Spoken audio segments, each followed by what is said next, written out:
But I cannot flip the camera. I'm so confused. Oh, there it is. Oh, there it is. Sorry guys. The other phone overheated completely. Oh shoot, I gotta take this one out of the case. So we're switching to the backup camera. I apologize.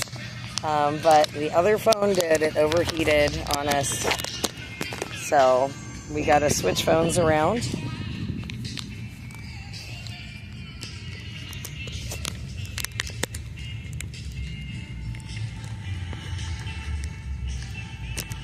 There we go.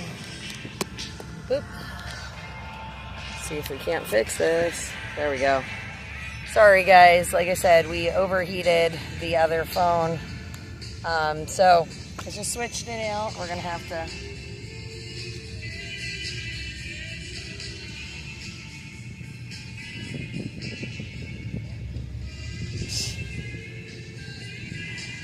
oh man. Alright. Let me just see here if we can get some things. I'm trying to get this phone to cool down and turn on, but I don't know that it's going to. We're going to see.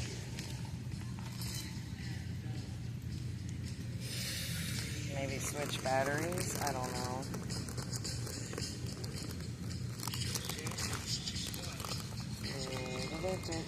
Let's see. Here's the other battery. I don't think it's that one because it's been charging and it seems like it still has a charge, but we're going to just flip everything over in case.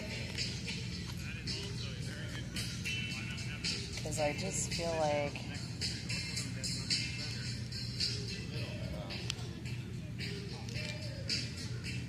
something's going on with this one and I don't know what is happening. Okay, well, I don't know, guys. We're going to have to give that one a minute or two because it is definitely overheated. So, my bad, my apologies. I got to try and get it turned back on, though, so I can get a message to the guys because I need the comments reset. Or I'm not going to be able to see what you guys are telling me. None of the cool stuff, so...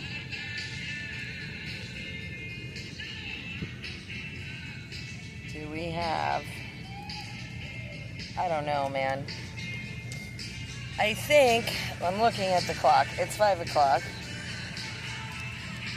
I'd like to try and take these into the Smithsonian. So we might just have to do it without comments, guys. That's okay. We can do that. Wouldn't be the first time. But we're going to take the backup camera. We're going to try and do this quick before they close. Glory said that they don't close till 5:30 today, according to the, whatchamacallit, online there. So we'll see. I'm going to try.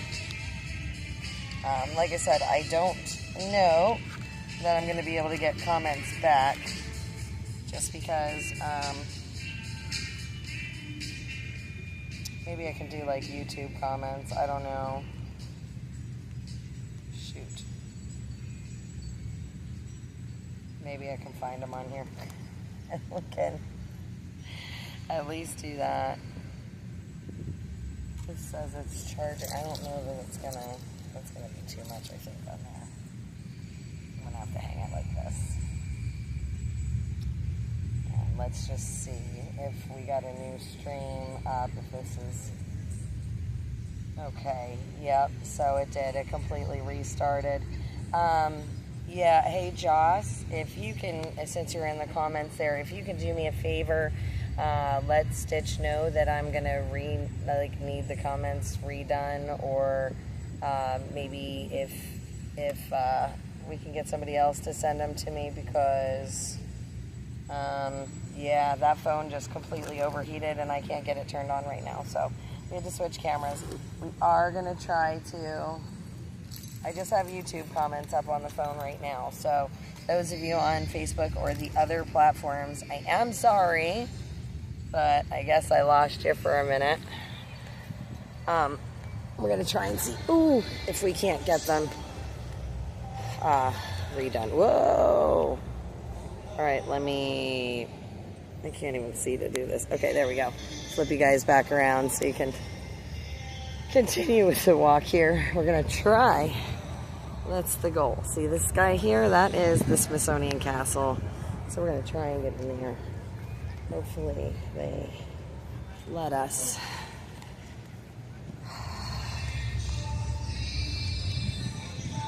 It's like the first time I have not seen a line at the Department of War. That's crazy.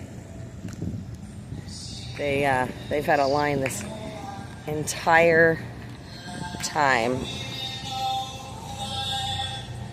Okay. So I do believe there's an exit that lets us out down here, but I don't know. How are you supposed to get in on the other side there? I don't even know. Yeah, I had to switch phones. My other phone overheated, guys. So I just got to try and figure out how we get to the castle now, like to the front doors or whatever. I'm thinking we can go out down the bottom here and do it that way. So we'll see. Oh, we've got entertainment. Oh, look. The circus, the guys with the, what is it, gantry bike?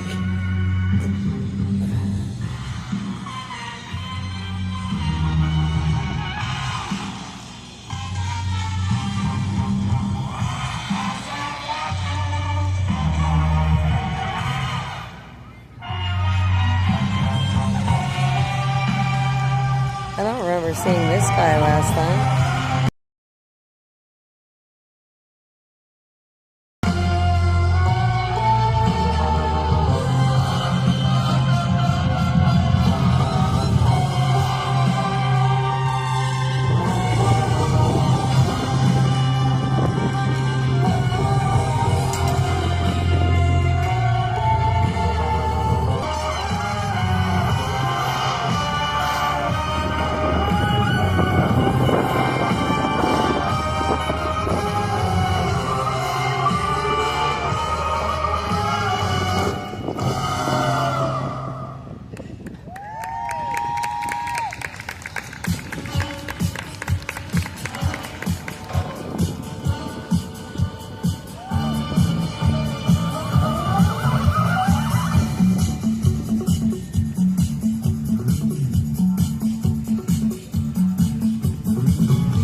I know. Let's see here.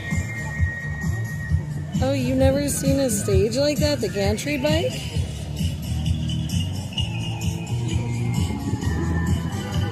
Yeah, well, Megatrends, you're not missing much. That's a... Whoa, they got a Waymo, Jaguar Waymo? You gotta be kidding me. That's creepy. I would never, I honestly, never get in one of those cars, ever. I've seen them screw up on the road so badly, so many times, no flipping way. They can keep that crap to themselves. Self-driving cars. No, thank you. No, thank you. Wow, Glory.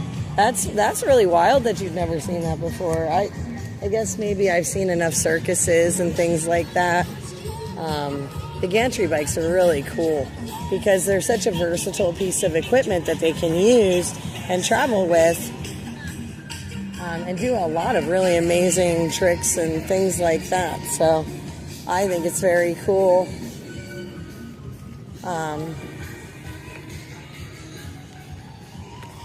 We're gonna see here.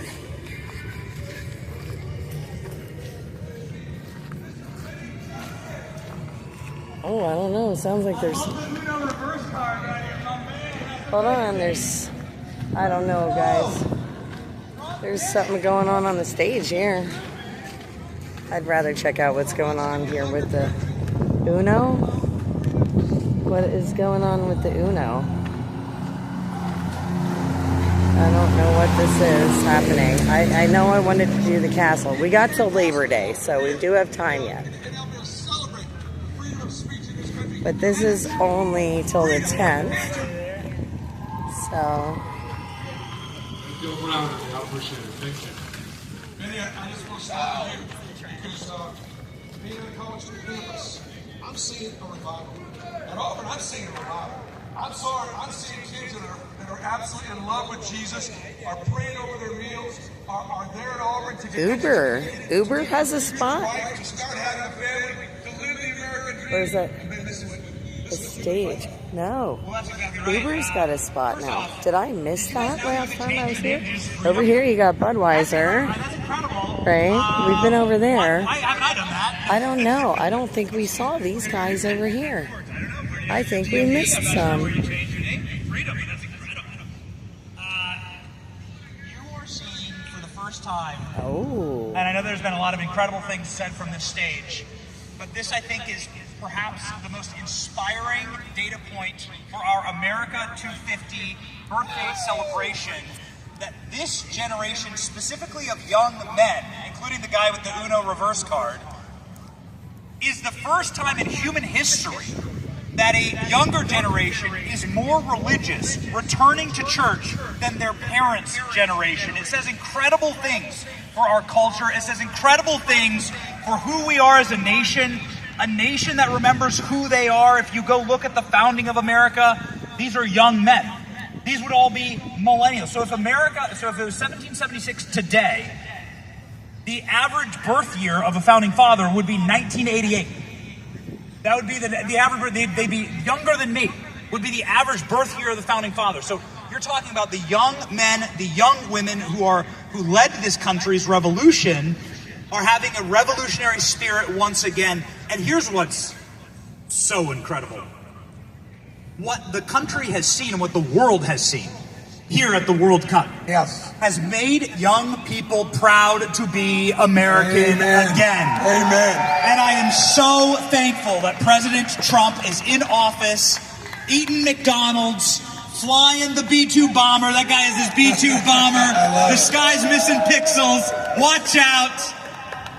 It's been the greatest demonstration of American majesty, promise, power, and what this country is. And it's so wonderful to have somebody who's just unashamedly pro-America and restoring American pride again. It's going to lead a lot of young people to the American dream, and then also to what is fundamentally the same as the American dream, which is the core of Christian principles that founded this country. It's a very inspiring time. Yes. And I think what happens sometimes is people get upset when they feel like they've been lied to.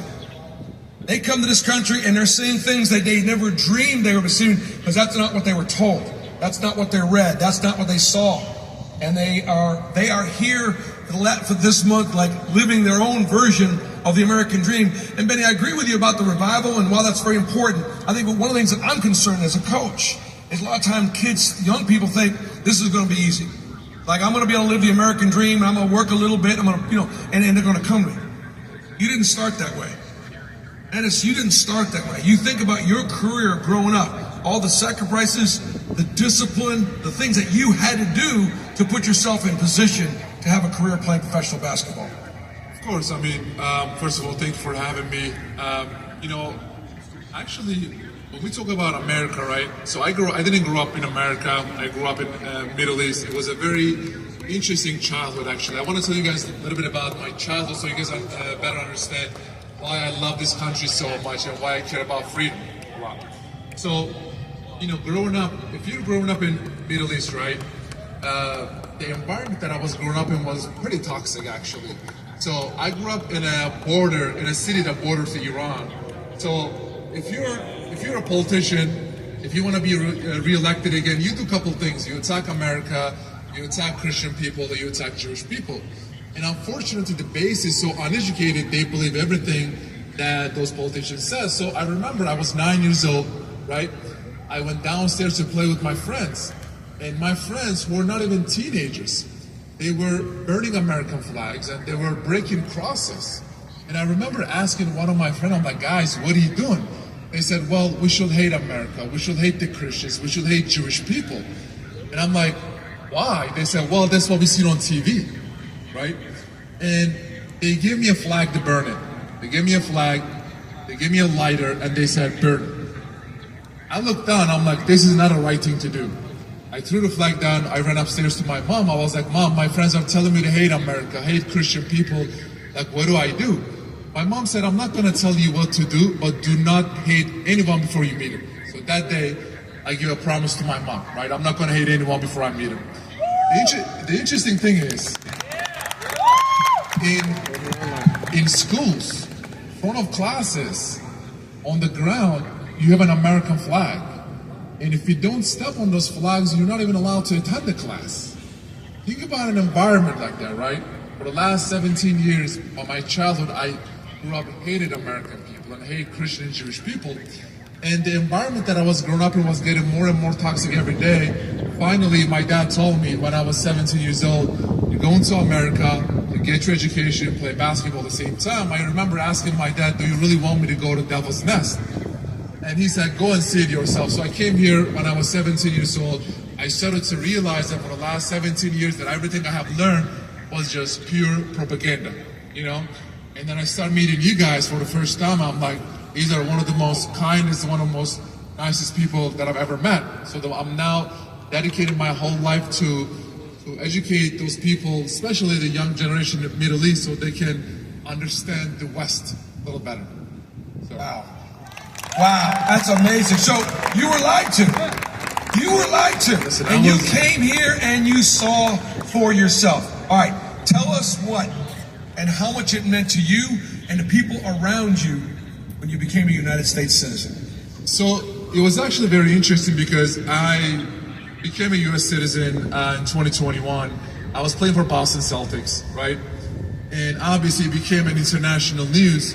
And I walked in a locker room, right? And many of my teammates, they were really confused about why I was so happy to finally become an American. They were calling America trash. They were calling, oh my God, this is the worst country ever. How can you be so happy? How can you become part of this country? And I'm like, guys, our season is about to be over, right? After the season over, I'm gonna get your first class ticket and let's go to some of these countries out there. Let's go to Iran, let's go to China, let's go to Russia, let's go to Turkey, let's go to North Korea. Forget about calling those, governments trash. You criticize those governments, you and your family members will be in jail, tortured to death. So they have no idea how it's like to live on the other side. So, I think part of it is gratitude. part of it is being grateful for this country and for the opportunities to live the American dream. My grandfather came here from Turnipole in 1929 when he was 11 years old with his 3 younger siblings.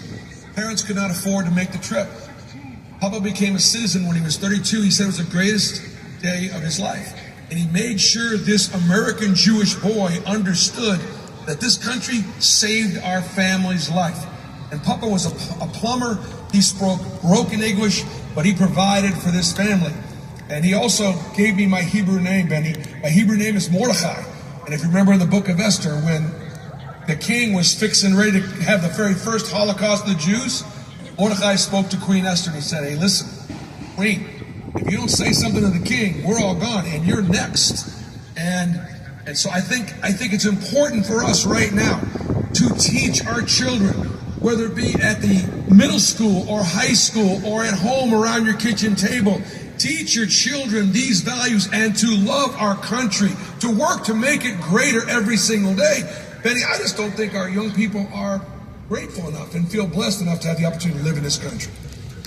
Can I do a really quick follow-up question to Inez's unbelievable story before we talk about that?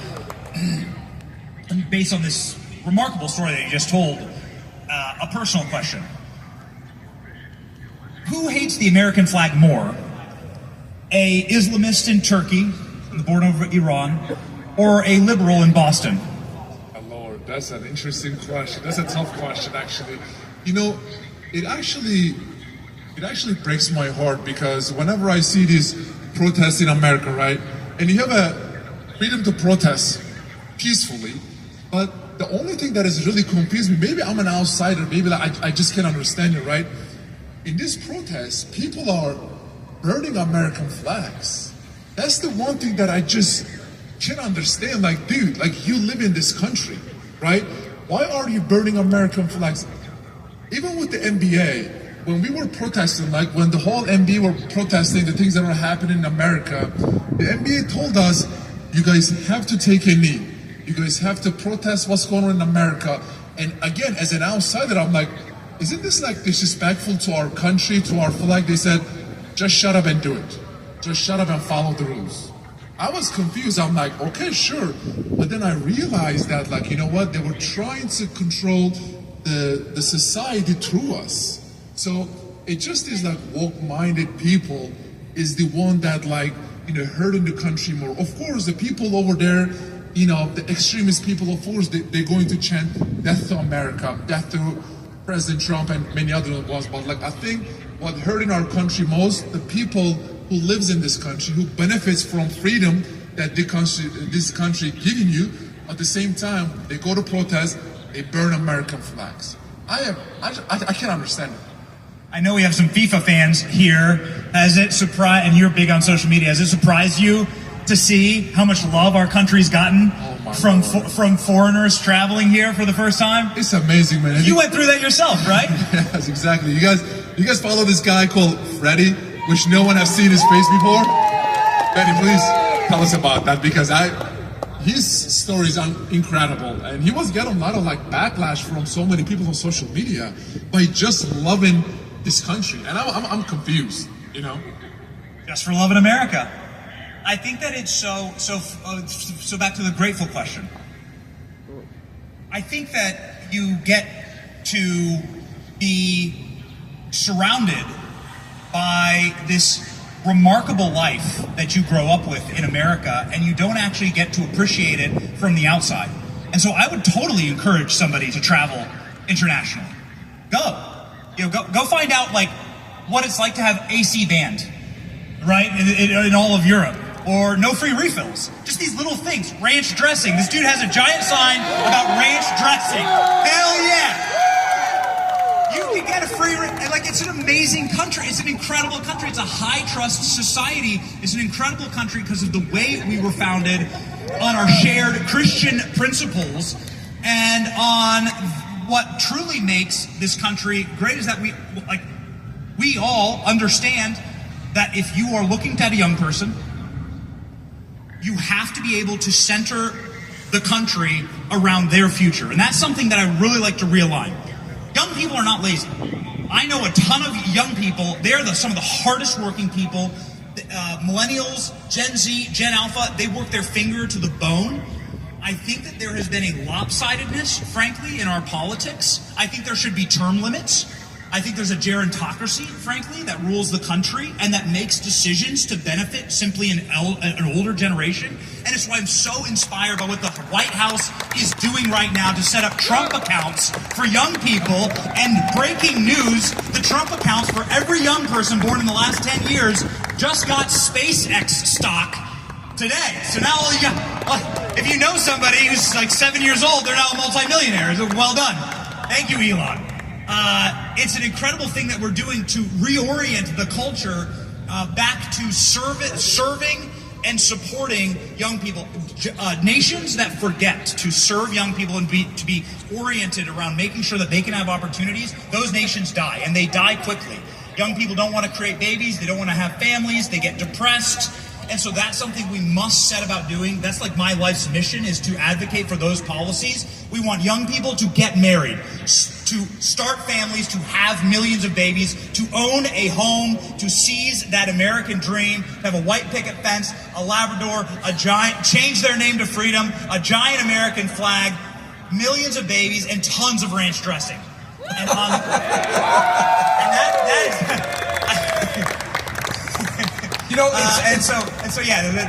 if there's a policy, that's what we should be going for. Serving young people and making sure that the system serve them. But Benny, because there's a delay on when kids are getting married, they're waiting longer to get married.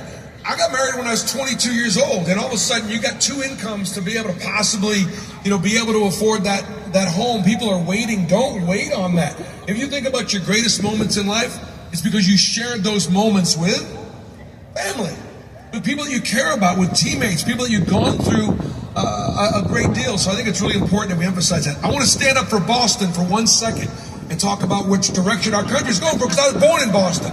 And Boston was Boston strong when I was growing up. I mean, don't forget where the Constitution was. Don't forget where Paul Revere rode. Boston, when I grew up, with a bunch of townies, a bunch of patriots, the New England Patriots. They love this country. However, there were a lot of Ivy League schools. There was a lot of academic influence at the very high end. All those people moved in and they stayed. Boston was not simply a Democratic liberal town. Okay, what are the things that we got to do, Benny, to make sure that other places, other states don't change like the state of Massachusetts changed and became so crazy left and liberal? You could deport a lot of people. Okay. There are ideologies that are incompatible with the American dream, and communism is one of those ideologies.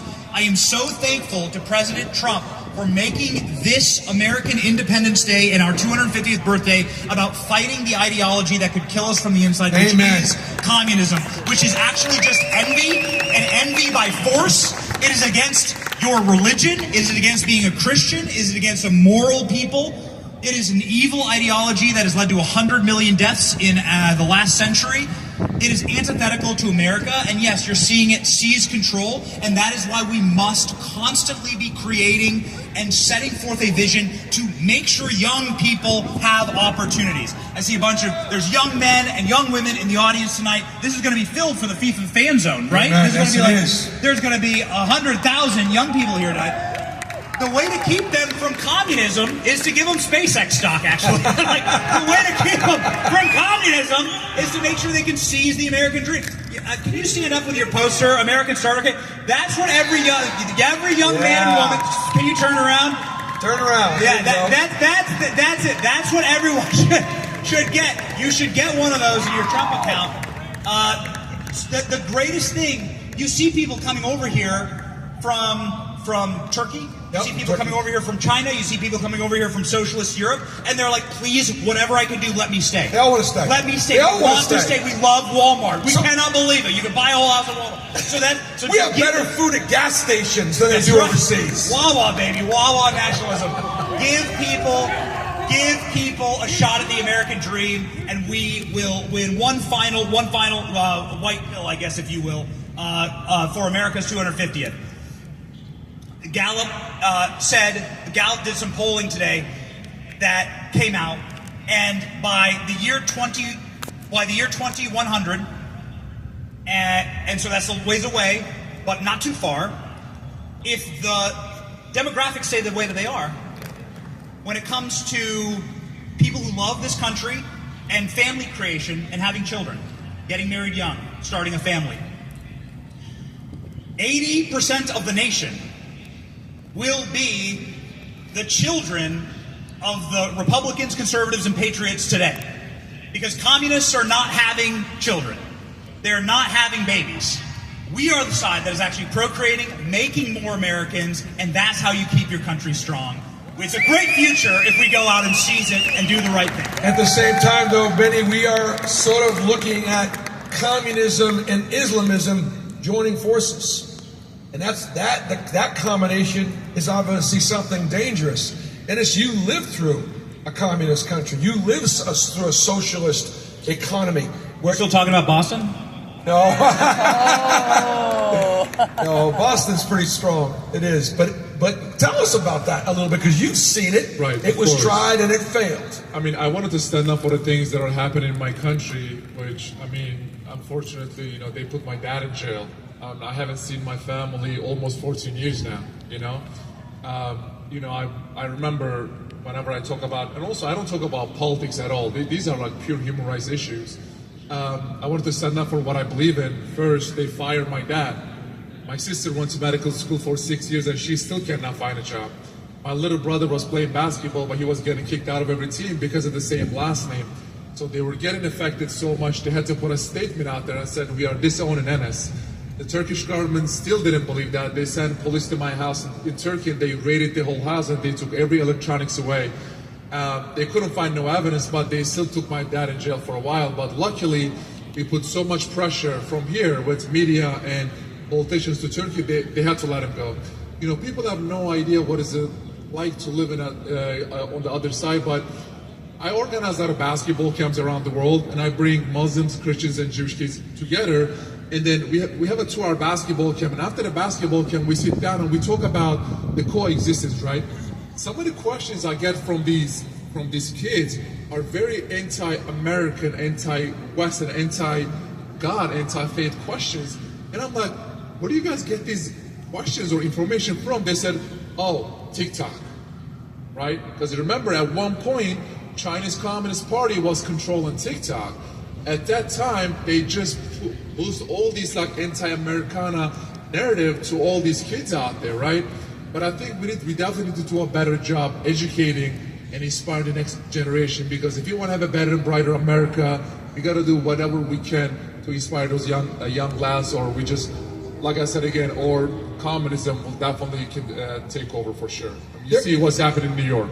There is no question why America has the world's greatest athletes, why America has the world's greatest champions. Our kids know how to train, they know how to compete, they know how to work, they know what's right, they know the difference between right and wrong. They're unselfish, right? They know what being a great teammate is all about. These are the same things, same principles with building a great country. When we won 5 SEC championships in 8 years at Auburn, which is you just really can't make any sense of that. That's a shout. That is God absolutely blessing him, and we gave him all the glory in our victory. We gave him all the glory in our feet, and we were calling God the whole way through.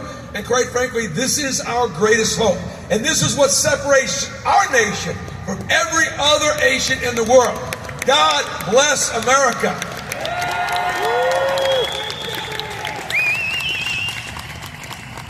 All right, so are you going to give the hype speech for Team USA tonight? Bottom line, revenge is sweet. You remember the last time we played Belgium? We got beat. Those guys they're not gonna forget that. We're playing in Seattle, an unbelievable soccer town. We've got an incredible home field advantage. Our best player is playing tonight. Thank you, President Trump. And we are going to be out here on the mall celebrating. Who's going to win tonight? USA! USA! USA! USA! USA! USA!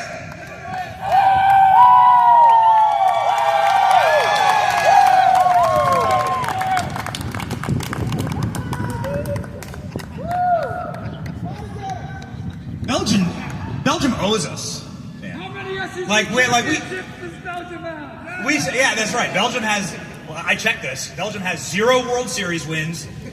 They've never won a Lombardi Trophy. We had to save their asses twice this century, right? They just surrender every time anyone knocks on their door, right? We had to like busy with their chocolate and their waffles. Save that for France in the finals. Save that one for France in the finals. That's what I'm saying. Like, they owe it to us. And now they're complaining and to FIFA and crying. Dude, you owe us. You Belgians. I have no hate in my heart for Belgians. And then I'm like looking at them like complaining to FIFA today. I was like, you owe us. You owe us. Shut up. Sit down. Europort. You sit down. Okay, you guys don't have air conditioning. All right, I don't care about your waffles. Ennis was a better soccer player growing up than he was a basketball player. You know, I'm just happy that we can finally call it soccer instead of football. You know, because there's a lot of cool. I'm saying this as a European. You know, as a European, we can finally call it soccer. No, I'm just excited, man. I mean, obviously, soccer is growing up bigger and bigger every day, and obviously, it is the biggest sport in the world. As a basketball player, I'm saying this, but I'm just happy, man. I'm just happy you guys are here. So. All right, well, great. Let's hear it for Benny. Let's hear it for Ennis. Thank you, man. I appreciate it. And let's hear it for my boss, Alex. Thank you, Coach. Thank you, guys. This was awesome. Thank you. Now we get your lovely wife. Coach, you got to stay for this one, too. Your role here is not done. You stay here. Yeah. We're not letting you off that easy. It is now my great honor to introduce 2 amazing women patriots. We have here with us today Kate Johnson and Stacy Shefflin.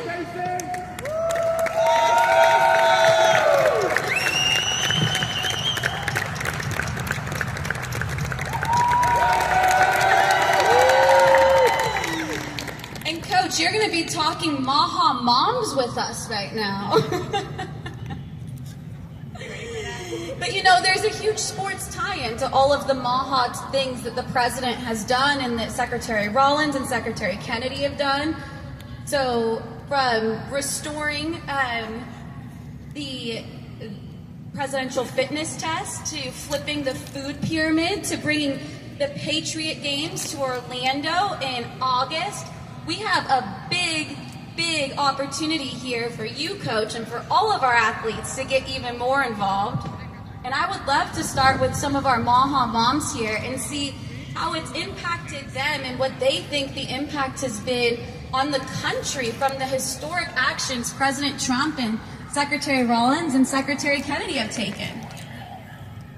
Well, I think the biggest impact that we've seen so far is that people feel encouraged for the first time in a really long time. They are seeing a future that is healthy and bright for their kids. And honestly, we've had this kind of resignation that we are going to be destined to live a life of chronic disease and illness.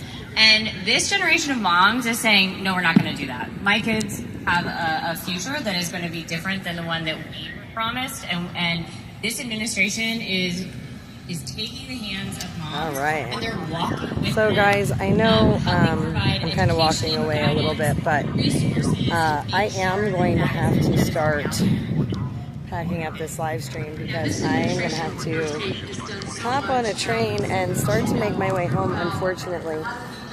So I wanted to just kind of quick check, touch base with you guys, let you know that I am going to have to sign off for this live here. Because again, I do have to start to get on the road. So now that Benny's done speaking, and no offense to the ladies, I'm sure it's going to be a really wonderful conversation. But like I said, guys, it is getting close to that time, and I'm going to have to start getting on the road.